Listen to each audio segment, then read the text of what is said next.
নমস্কাৰ, মই নয়ন, physiotherapist from Guwahati. আজিৰ এই দিনটো হৈছে এক বিশেষ দিন, কিয়নো আজি হৈছে ৰঙৰ উৎসৱ হোলী। ৰং, আনন্দ, নাচেৰে ভৰপূৰ এই হোলী উৎসৱত আমি কেতিয়াবা আমাৰ স্বাস্থ্যৰ কথা পাহৰি যাওঁ। গতিকে আজিৰ এই ভিডিঅ'টোত মই আপোনালোকক হোলী উৎসৱ উদযাপন কৰোঁতে কেনেকৈ আপোনালোকে ছেফ থাকিব পাৰিব সেই বিষয়ে কেইটামান টিপছ দিম। 1 নম্বৰ টিপছটো হৈছে হোলীৰ ৰংবোৰত বহুত পৰিমাণৰ ৰাসায়নিক পদাৰ্থ বা কেমিকেলৰ ব্যৱহাৰ কৰে, যাৰ ফলত আপোনালোকৰ স্কিনৰ প্ৰব্লেম হ'ব পাৰে। সেইবাবে হোলী খেলাৰ আগতে আপোনালোকে মুখত ক্ৰীম বা তেল লগাব পাৰে, যাতে আপোনালোকৰ হোলীৰ ৰংবোৰ সহজে গুচি যায় আৰু লগতে স্কিনৰ প্ৰব্লেম নহয়। 2 নম্বৰ টিপছটো হৈছে আপোনালোকে চকুৰ সৈতে বিশেষ সাৱধানতা লওক।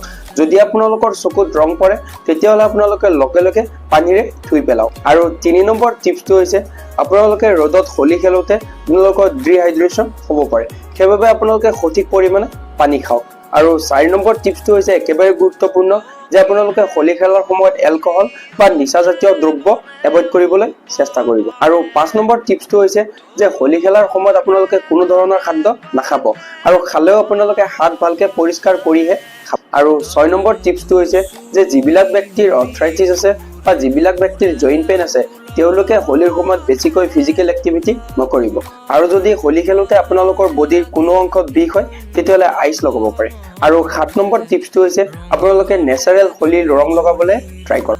নমস্কাৰ, আজিলৈ এইখিনিয়ে। আজিৰ এই টিপছবোৰ আপোনালোকে মানি চলিয়ে হোলী খেলিবলৈ ট্ৰাই কৰক আৰু আনন্দৰে হোলী উৎসৱ উদযাপন কৰক। ইয়াৰ লগতে যদি আপোনালোকৰ ফিজিঅথেৰাপি এক্সাৰচাইজ ৰিলেটেড কিবা কুৱেশ্যন আছে তেতিয়াহ'লে মোৰ এই ভিডিঅ'টোৰ তলত কমেণ্ট কৰিব পাৰে। মই আপোনালোকক নিশ্চয় সহায় কৰিবলৈ ট্ৰাই কৰিম।